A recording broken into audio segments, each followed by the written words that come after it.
दोस्तों, बड़ी खबर निकलकर सामने आ रही है। ईरान से पंगा लेना खुद को सुपर पावर कहने वाले अमेरिका को पड़ा महंगा। अमेरिका में 7 जगह हुए अटैक, ट्रंप को लगा सदमा। ईरान का भी नाम नहीं ले पा रहे अमेरिकी राष्ट्रपति। उधर अमेरिका का सबसे शक्तिशाली F-35 लड़ाकू विमान क्रैश, लाखों डॉलर का लगा चूना। अगली खबर में आपको बताएंगे अरब देशों को ईरान के टॉप कमांडर की चेतावनी, जो भी अमेरिका को रक्षा कवच देगा जल जाएगा। और आखिर में बात करेंगे स्पेन मोरक्को सीमा पर बने माइग्रेशन संकट की। तो बिना समय गवाए बात करते हैं खबरों की। दोस्तों, ईरान के साथ बढ़ते तनाव के बीच अमेरिका में अचानक कुछ ऐसा हो गया है जिसने डोनाल्ड ट्रंप के पसीने छुड़ा दिए हैं। दुनिया के सबसे ताकतवर मुल्क की छाती पर एक दो नहीं बल्कि एक के बाद एक पूरे 7 बड़े अटैक हुए हैं। ये वार किसी आम जगह पर नहीं बल्कि सीधे अमेरिकी लोगों की लाइफ लाइन पर हुआ है। शक है कि इस पूरे खेल के पीछे अमेरिका का सबसे बड़ा दुश्मन ईरान ही है, लेकिन ट्रंप खुलेआम उसका नाम नहीं ले पा रहे हैं। अगर ट्रंप ने दुनिया के सामने ये मान लिया कि हमला ईरान ने ही किया है, तो साबित हो जाएगा कि तकनीक के मामले में दुश्मन आगे निकल चुका है। दरअसल ये अटैक अमेरिका के पानी की सप्लाई करने वाली सबसे अहम पाइपलाइनों और प्लांट्स पर हुए हैं। इस सरकारी इंफ्रास्ट्रक्चर पर 7 जगहों से साइबर अटैक किए गए। हालात इतने खराब हो गए कि कई राज्यों में वाटर सिस्टम को बचाने के लिए ऑटोमेटिक सिस्टम बंद करके हाथों से काम संभालना पड़ा। अब इस पूरे खेल में सबसे बड़ा झटका डोनाल्ड ट्रंप को लगा है, क्योंकि जब दुनिया की नजरें ईरान पर टिक रही है, तब ट्रंप सीधे तौर पर ईरान का नाम तक लेने से बच रहे हैं। इस बड़े और सनसनीखेज साइबर हमले की पहली भनक मिनेसोटा राज्य से लगी। 26 और 27 जुलाई के बीच यहां के 30 से ज्यादा कम्युनिटी वाटर सिस्टम्स को हैकर्स ने अपना निशाना बना लिया। ये आग सिर्फ एक राज्य तक सीमित नहीं रही। महज एक हफ्ते के भीतर 7 से ज्यादा राज्यों की वाटर और वेस्ट वाटर फैसिलिटीज इस हमले की चपेट में आ गए। मामला बढ़ने पर FBI, CISA और EPA जैसी अमेरिकी एजेंसियों ने जांच शुरू कर दी। जांच में सामने आया कि हैकर्स ने पानी की सप्लाई कंट्रोल करने वाले PLCS को निशाना बनाया। यही सिस्टम पानी का प्रेशर, केमिकल की मात्रा और बड़े पंपों को कंट्रोल करते हैं। अगर इन पर पूरा कब्जा हो जाए तो पानी की सप्लाई बंद की जा सकती है। अधिकारियों के मुताबिक हमलावरों ने कोई बहुत जटिल तकनीक नहीं अपनाई।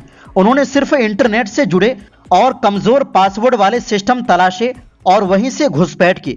समय रहते कर्मचारियों ने मैनुअल कंट्रोल संभाल लिया, वरना कई शहरों में बड़ा संकट खड़ा हो सकता था। जांच एजेंसियां ये मान रही है कि इस हमले का पैटर्न ईरान के पुराने साइबर हमलों से काफी मिलता जुलता है। लेकिन सबसे बड़ा ड्रामा तब शुरू हुआ जब राष्ट्रपति डोनाल्ड ट्रंप का बयान सामने आया। ट्रंप ने इस भयंकर अटैक का दोष सीधे तौर पर ईरान पर डालने के बजाय अपनी ही व्यवस्था पर फोड़ दिया। कैबिनेट मीटिंग के दौरान ट्रंप ने ईरान का बचाव करते जैसा बयान दिया और कहा कि लोग कह रहे हैं कि मिनेसोटा के 30 वाटर प्लांट्स पर जो हमला हुआ उसके पीछे ईरान है। मुझे ऐसा बिल्कुल नहीं लगता। मैं इसके लिए मिनेसोटा के नाकाम प्रशासन और वहां के भ्रष्ट गवर्नर को जिम्मेदार मानता हूं। ईरान के पास मिनेसोटा के बारे में सोचने से बहुत बड़े मुद्दे हैं। वहीं ट्रंप के इस रवैये से हर कोई हैरान है। जहां एक्सपर्ट इसे सीधे तौर पर ईरान से जोड़ रहे हैं, वहीं ट्रंप ईरान का नाम लेने से कतरा रहे हैं और अपने ही अधिकारियों को कसूरवार ठहरा रहे हैं।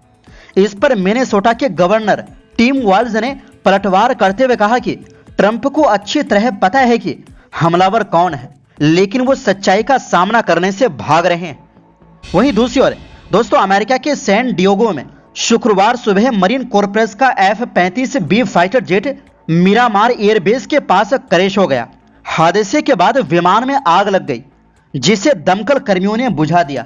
मरीन कॉर्प्स के मुताबिक पायलट समय रहते इजेक्ट कर सुरक्षित बाहर निकल आया। उसे मामूली चोटें आई है और इलाज के लिए अस्पताल में भर्ती कराया गया है। अधिकारियों ने इस हादसे को क्लास A मिसहैप घोषित किया है। यह सैन्य विमान हादसों की सबसे गंभीर कैटेगरी होती है। इसमें विमान पूरी तरह नष्ट हो जाए $20 लाख यानी करीब 17 करोड़ रुपए से ज्यादा का नुकसान हो या किसी सैनिक की मौत हो जाए। एक F-35B फाइटर जेट की कीमत करीब $109 मिलियन यानी करीब 950 करोड़ रुपए बताई जाती है। वहीं दूसरी ओर दोस्तों, ईरानी सेना के खातमुल अंबिया सेंट्रल हेडक्वार्टर के commander major general Ali Abdollahi ने चेतावनी दी है कि अमेरिका पूरे क्षेत्र को एक बड़ी जंग की तरफ धकेल रहा है। उन्होंने क्षेत्र के देशों से कहा कि वो अमेरिका को अपनी जमीन, सैन्य ठिकानों और संसाधनों का इस्तेमाल करने की इजाजत देने पर दोबारा सोचें।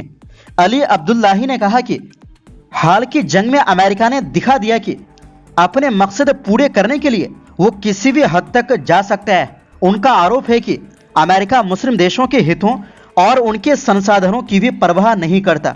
उन्होंने कहा कि अमेरिका इस्लामी देशों की दौलत, अहम ढांचे और रणनीतिक संसाधनों का इस्तेमाल अपनी सेना की सुरक्षा और इजरायल की सैन्य ताकत बढ़ाने के लिए कर रहा है।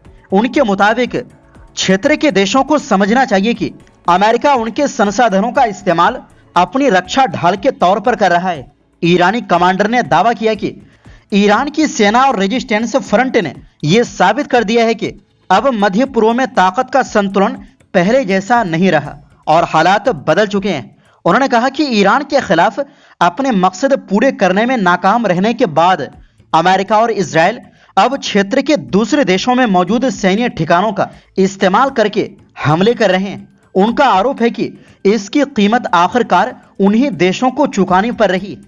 अली अब्दुल्लाही ने सभी इस्लामी देशों से अपील की कि वो अमेरिका के साथ अपने सैन्य और राजनीतिक रिश्तों पर दोबारा विचार करें। उन्होंने चेतावनी दी कि जो देश अमेरिका के सैन्य अभियानों के लिए अपनी जमीन या सैन्य ठिकानों का इस्तेमाल करने देंगे, वो भी इस जंग की चपेट में आ सकते हैं। उन्होंने आखिर में कहा कि अगर कोई देश अमेरिका की रक्षा ढाल बनता है तो उसे भी इस बढ़ती जंग के नतीजे भुगतने पड़ सकते हैं।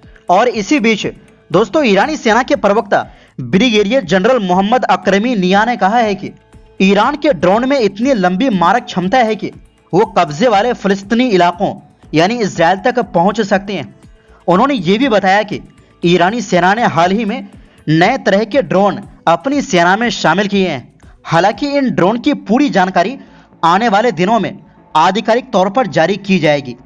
अकरमी निया ने कहा कि ईरान ने कभी भी अमेरिका पर भरोसा नहीं किया।